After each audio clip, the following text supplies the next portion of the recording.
আমরা কিন্তু এর পরের স্পটে মানে গ্রামের মধ্যে দিয়ে যাচ্ছি। দেখো কি সুন্দর সুন্দর, মানে এখানে কিন্তু মাটির ঘরেই দেখো রং করা। এখন কিন্তু এগুলো দেখাই যায় না। আর আমাদের ওদিকের মধ্যে মানে এখানে কিন্তু মাঠ। এই দেবে না, এরা ভিডিও করতে দেবে না। চলো দেখো কি দারুণ। তোমরা কানে শোনোনি, আমি মাটির ঘরের কথা বলেছি, শস্য ফুলের কথা না।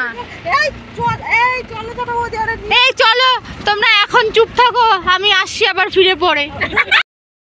আমরা কিন্তু পুরো একদম মাঠের মধ্যে ঢুকে গেছি, জানি না কোথায় যাচ্ছি। চলো, এটা কি বলবো, একটা অ্যাডভেঞ্চারের মতন লাগছে। দেখো চারিদিকে গর্ত মতন, এই দেখো গর্তের মধ্যে ঢুকে যাচ্ছে পুরো গাড়ি। দেখো পুরো মাঠের মধ্যে ঢুকে গেছি। চলো অ্যাডভেঞ্চারটা করাই যাক, দেখা যাক তাহলে কোথায় যাচ্ছি। ও জাস্ট রাস্তাগুলো দেখো, একদম সরু গলি দিয়ে, মানে গাড়ি থেকে মাথা বা হাত বের করলে কিন্তু বাড়ি খেতে খেতে যাচ্ছি। কিন্তু দারুণ রাস্তাটা, চারিদিকে ফুল। এবার ঢুকলাম হচ্ছে গিয়ে আম বাগানের মধ্যে, তাই তো? হ্যাঁ, আম বাগানের মধ্যে। জাস্ট মনে হচ্ছে যেন আমরা পিকনিক করতে যাচ্ছি গাইস, দারুণ। অলরেডি কিন্তু চলে আসলাম। এবার মনে হচ্ছে হ্যাঁ সত্যি কোনো মানে অ্যাডভেঞ্চারই হবে। চলো ভিউটা দেখাই। আমরা বুঝতে পারলাম যে আমরা কোথায় এসছি। এখানে দেখো লেখা আছে বুড়বুড়ি সীতাকুণ্ড, মানে এখান থেকে মানে জলটা যে ফোটে সীতাকুণ্ডর, তো সেখানেই আসলাম আমরা। চলো গিয়ে দেখা যাক। জল পিপাসা পেয়েছিল, হ্যাঁ, তখন ওই রামচন্দ্র বান মেরেছিল। হ্যাঁ, মারমারা ঢুকে যাওয়ার পরের থেকে ওইখান থেকে জল বেরোয় এখন। ওই যে চলো তাহলে, শুনলেই তো তোমাদের দাদাভাই কি বললো, তো ফাইনালি ওটা দেখব। আর এখানকার এই জল দিয়ে কিন্তু প্রচুর মানুষ স্নান করে। দেখো সীতাকুণ্ড, এখান থেকে কিন্তু স্নান করে প্রচুর মানুষ। আর জল কিন্তু ছোট, মানে বেশি বড় জায়গা না, ছোট ছোট জায়গা দিয়ে কিন্তু জলগুলো পাস হচ্ছে। এগুলো দেখো কি নাগ পঞ্চমী নাম বলছে, আর ঘরে নাকি পোকামাকড় ঢোকে না এগুলো রাখলে ঘরে। দেখতে কেমন দেখেছো? জাস্ট এটা দেখো, এখান থেকে কিন্তু জল বাড়া কমা করে। আর এখান থেকে জল যে উঠছে সেটা দেখো, এখানে বুটবুটি কাটছে, দেখছো?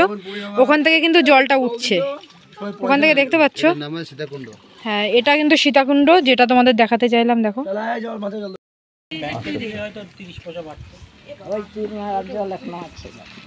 ওই যে যেটা ইয়ে বুড়বুড়ি গাছে ওইখানে তীর লেগেছিল, তাই তো?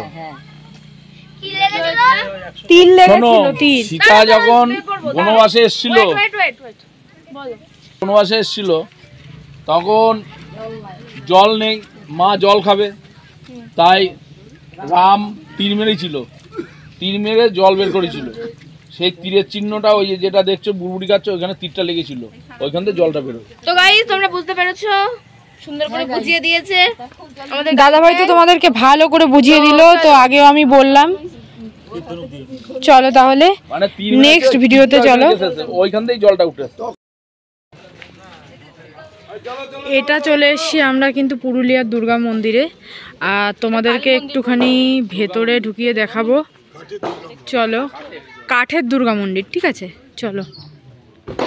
আর এই বাইরে মন্দির রয়েছে।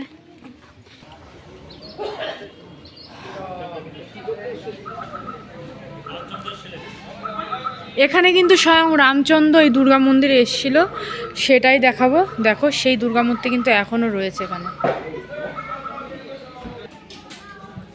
এই দেখো সবই কাঠের কিন্তু।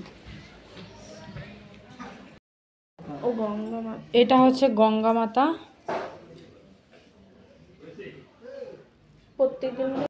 দেখো এই দুর্গা মূর্তি, মানে এই কাঠের দুর্গা মন্দিরের বাইরে কি সুন্দর একটা ফুল গাছ রয়েছে, অনেকটা বড় সড়ো। আর এখান দিয়ে মাটির ঘর রয়েছে, আর ভেতরেও মন্দিরের অনেক কিছু রয়েছে দুর্গা মূর্তির, সেটাই তোমাদের চলো দেখাই। আর এটা কিন্তু কাঠের মানে মন্দিরের বাইরে কিন্তু টিন দিয়ে এরকম করা। উপরেও সিঁড়ি দিয়ে রয়েছে। আজ থেকে 36 বছর আগে যে দুর্গা মূর্তিটা এই মাটির ঘরে রাখা রয়েছে সেটাই তোমাদের এখন দেখাবো। আর বাইরে কিন্তু রাম সীতার ছবি আঁকা রয়েছে, আর এখানে ভিডিও করা ছবি তোলা টোটালি বারণ। তাই আমি ছোট করে তোমাদেরকে দেখাবো যে 36 বছর ধরে মায়ের হাতে কিন্তু এই প্রদীপটা এখনো জ্বলছে। চলো তাহলে মায়ের কাছে।